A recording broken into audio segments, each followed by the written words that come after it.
एक राज्य में एक राजा साहब रहते थे और उनकी जो लड़की थी अब वो शादी करने की उम्र हो गई थी उनकी। और राजा साहब सोचते हैं कि अब लड़की की शादी किया जाए और इसी के लिए वो राजा साहब ने एक स्वयंवर रचाते हैं।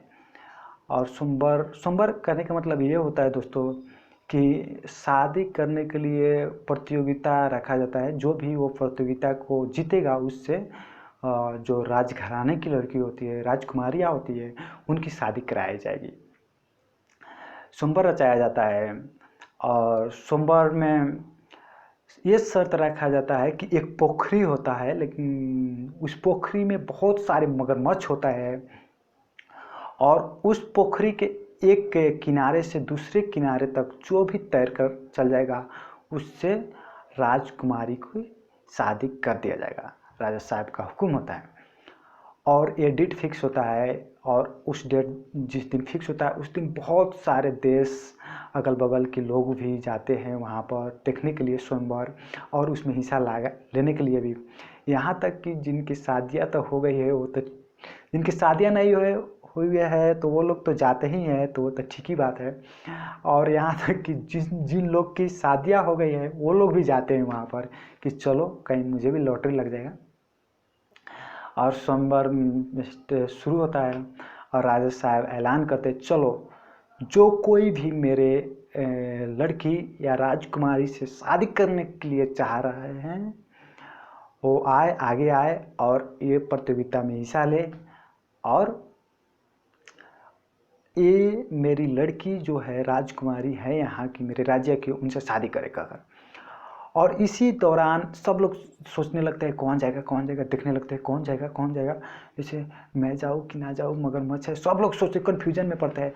तभी एक आवाज़ आती है उसमें कि कोई पोखरी में कूद गया कहकर, और सब लोग की नज़र उस पोखरी में को देखने में लग जाता है कौन है कहकर, जैसे देखने में लग जाता है।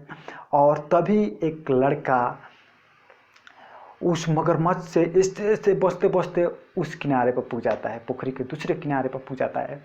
और दूसरे किनारे पर पुगने के बाद राजा साहब दौड़ते जाते हैं और उस लड़के से मिलने के लिए, अपना खुशी बांटने के लिए कि अपने वो लड़के के अपने दामाद बनाने के लिए बहुत उतावले हो रहे होते हैं। और तभी लड़का बोलता है रुकिए रुकिए रुकिए राजा साहब रुकिए, मैं आपकी लड़की से शादी भी नहीं करना चाहता हूँ, आप मुझे ये दौलत भी नहीं चाहिए आपकी राज्य के, पहले ये मुझे पता लगा लेने दो कि इस पोखरी में मुझे किसने धक्का दिया। और राजा साहब सुनकर हैरान हो जाता है।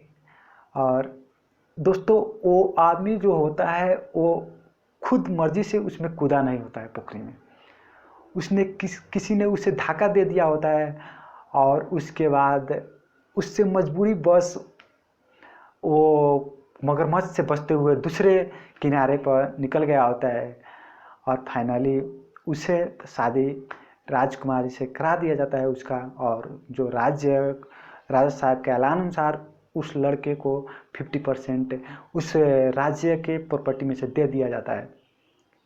दोस्तों जहाँ उस स्वयंवर में गए हुए लड़के जैसे यहाँ पर जो 90% जो लोग हैं इस वर्ल्ड में, हमारे देश में, वो सब लोग सोच रहे हैं कि मुझे किसी ने सपोर्ट कर दे, किसी ने मुझे धक्का दे दे, किसी ने मुझे थोड़ा पुश कर दे, अगर सोच रहे हैं, वेट कर रहे हैं तब कि मैं कुछ प्रगति कर लूँ, कुछ मेरा उन्नति जो है ना प्रोग्रेस हो जाए, अगर सोच रहे हैं। लेकिन सिर्फ 1% लोग हैं यहाँ पर जो खुद से मोटिवेटेड रह के, खुद से पुश कर कर अपने आप को, खुद से धक्का देकर अपने आप को आगे बढ़ रहे हैं। और मुझे आशा है कि 1% में जो भी आप लोग ये वीडियो देख रहे हैं वो सभी लोग आप 1% में पढ़ेंगे और अपने आप को हमेशा पुश कर कर अपने आप को, लाइफ को अपने आप अच्छे बेहतरीन बनाने की कोशिश करेंगे आप।